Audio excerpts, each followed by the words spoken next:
Assalamualaikum warahmatullahi wabarakatuh. Waalaikumsalam warahmatullahi wabarakatuh. Puji syukur kehadirat Allah Subhanahu wa taala, salawat dan salam kepada Nabi Muhammad SAW.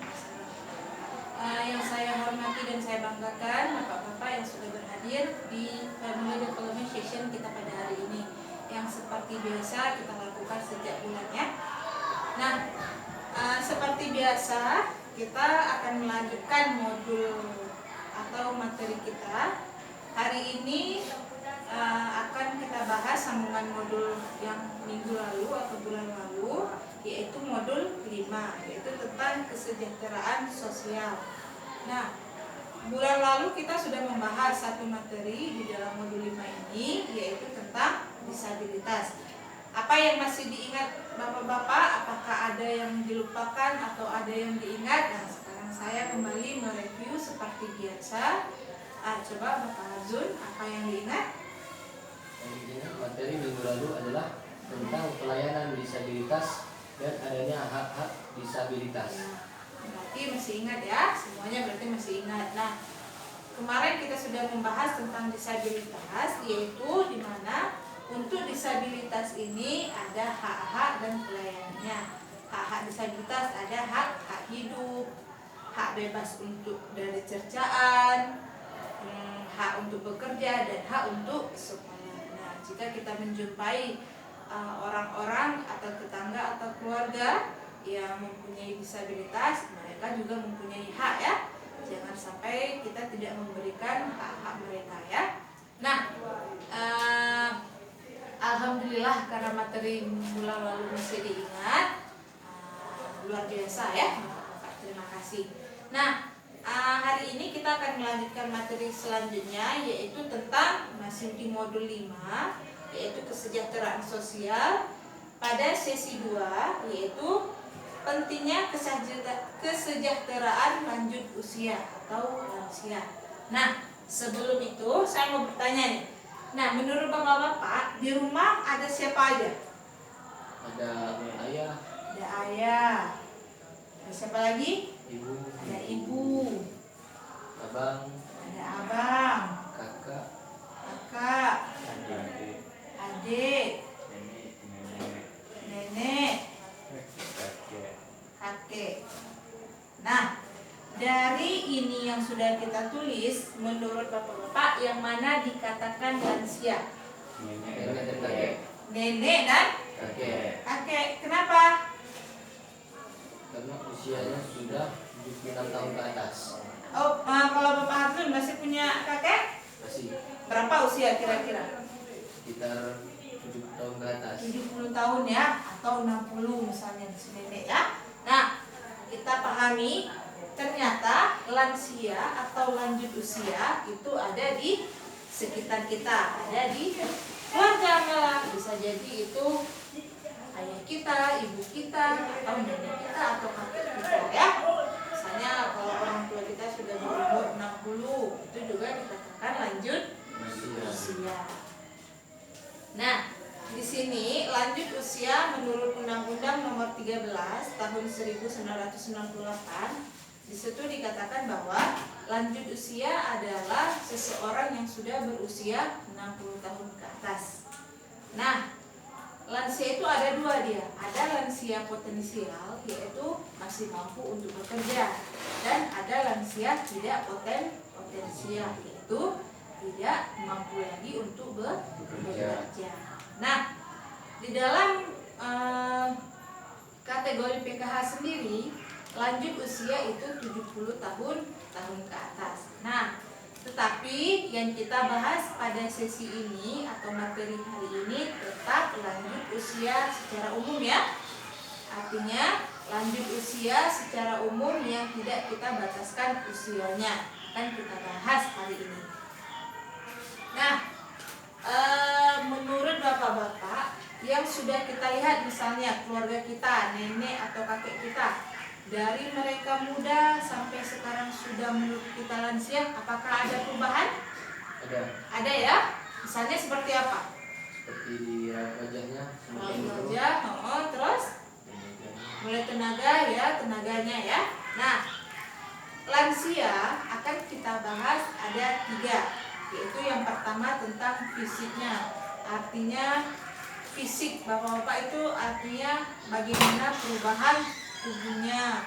Sering kita lihat kan yang sudah kakek atau nenek itu, atau mungkin ayah kita atau ibu kita, itu sudah badannya sudah mulai susah digerak, giginya sudah mulai ompong, terus sudah ada penyakit. Nah, berarti kalau sudah ada kategori ini, berarti itu salah satu menuju lanjut usia atau lansia ya, secara fisik. Nah, yang kedua itu ada secara psikologis atau batinnya.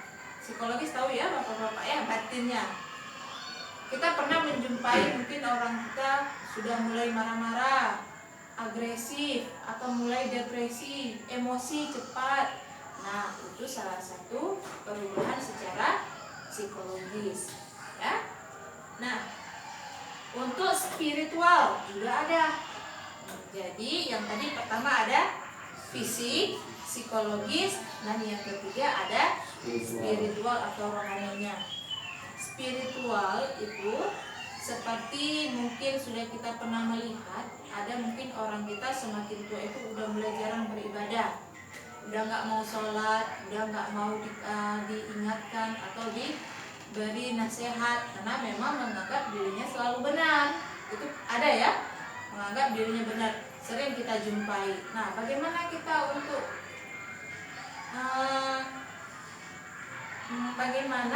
kita menghadapi lanjut usia seperti ini? Kita pasti jumpai, mungkin kita ada kakek-kakek kita di rumah, ayah kita di rumah yang sudah mulai keras kepala, egois, karena tidak mau mendengarkan apalagi yang kita nasihati ya. Itu kita tetap sebagai anak harus sabar. Nah, itu ada tadi 3 kategori pada perubahan lansia atau orang tua. Nah, karena kita membicarakan tentang kesejahteraan lanjut usia, berarti kita harus memahami apa-apa saja kewajiban kita terhadap lansia.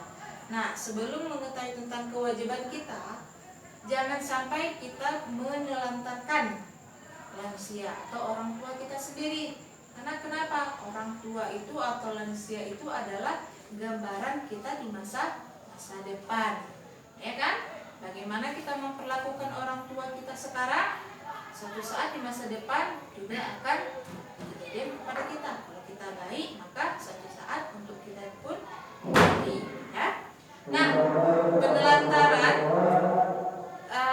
di lanjut usia itu ada beberapa, misalnya tidak memberikan makan, itu juga salah satu penelantaran. Tidak merawat ketika sakit, itu juga termasuk penelantaran. Mengusir dari rumah, artinya lebih memilih untuk di panti jompo kan daripada untuk bersama kita. Kalau misalnya kita masih mampu untuk merawat orang tua, alangkah baiknya ya kita harus merawat sendiri. Jangan dulu dikasih ke panti jompo. Meskipun di panti jompo juga dirawat, tapi alangkah baiknya kita yang merawat sendiri. Ya. Nah, itu beberapa bahan tentang lansia. Nah, sekarang coba buka buku pintarnya. Ada di situ lembar kerja tentang kasus TNA. Nah, coba bapak-bapak diskusikan seperti biasa. Diskusikan apa isi materinya. Nanti 2 menit kemudian saya akan bertanya ya. Nah, kita mulai dari sekarang diskusinya ya. Silakan bapak-bapak. Sudah Pak ya? Nah, kita melanjutkan. Nah, sudah dibaca ya kasus A-nya. Di situ ada seorang nenek yang usia 76 tahun ya. Nah, di situ kalau memang sudah dibaca, saya mau bertanya, menurut bapak-bapak, apakah nenek tersebut yang di kasus A itu adalah lansia? Ya, kenapa? Karena usianya tersebut sudah 76 tahun. 76 tahun, berarti sudah dikategorikan lansia ya. Baik menurut undang-undang tadi nomor 13 ataupun dalam kita sendiri itu sudah lansia. Nah, selanjutnya dari cerita tersebut, apakah nenek itu mengalami penelantaran oleh keluarganya? Ya, Mengalami ya. Nah, kenapa? karena sering tidak diberi makan dan sering diundang-undang. Ternyata di cerita itu dikatakan bahwa si menantunya itu tidak ada sesekali tidak menyiapkan makan untuk si nenek, bahkan sering membentak. Nah, itu salah satu penelantaran untuk orang tua ya. Nah, di kasus di situ juga dikatakan bahwa si nenek kadang-kadang merasa dirinya tidak disayang oleh anaknya, padahal anak-anaknya ini sangat menyayangi ibunya atau nenek ini. Kadang-kadang nenek ini membuat tingkah yang tidak baik, kadang-kadang mempermalukan keluarga, seolah-olah keluarga tidak memperdulikan, padahal keluarganya memperdulikan meskipun tidak setiap hari karena mungkin bekerja. Nah, kalau kita hadapi atau kita menghadapi lansia seperti ini, menurut bapak-bapak, apa yang harus kita lakukan? Harus tetap sabar ya. Kenapa? Karena lansia itu tadi yang kita katakan mereka sudah mulai perubahan fisik, apalagi psikologisnya kan, sudah mulai marah-marah kan, sudah mulai udah nggak enak lagi lah dalam hatinya, dalam pikirannya semua nggak enak.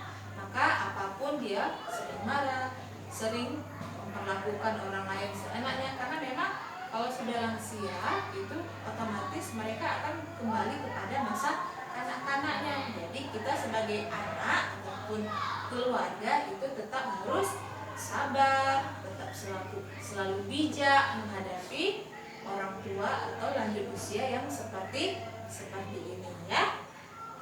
Nah, meskipun nanti lansia kita berulah atau bertingkah aneh-aneh, kita tetap harus memberi nasihat secara baik, lemah lembut, dengan tetap memberikan kasih sayang sepenuhnya ya. Nah, yang sudah kita pahami tentang lansia hari ini, maka mulai hari ini langsung kita nanti mempraktikannya. Kita dimanapun ada lansia atau lanjut usia, ayo kita mulai peduli ya. Artinya siapapun lansia tersebut, orang tua kita, tetangga kita, keluarga kita, atau kerabat jauh, kita harus peduli terhadap lansia. Mulai dari memberikan makanan yang sehat, memberikan pakaian yang bersih, kalau sakit dirawat, memberikan kasih sayang yang tulus. Nah, dan jangan lupa untuk selalu mengingatkan untuk ibadah ya, jangan sampai lupa. Nah, seperti biasa yang selalu saya ingatkan dan saya harapkan, materi apapun yang sudah kita pelajari mudah-mudahan dan insya Allah selalu diperhatikan ya. Yang baik selalu diperhatikan, yang jauh dilakukan. Saya sebagai fasilitator bapak-bapak di sini, mohon maaf jika hari ini saya ada salah ucap, mungkin ada kesalahan yang tidak saya sengaja ataupun sengaja, tapi kita tetap sama-sama berharap yang terbaik ya. Nah, sampai di sini materi kita, ada pertanyaan? Nah ya, kalau memang tidak ada pertanyaan, saya harap memang sudah mengerti semua. Saya akhiri. Wabillahi taufiq wal hidayah. Wassalamualaikum warahmatullahi wabarakatuh. Waalaikumsalam.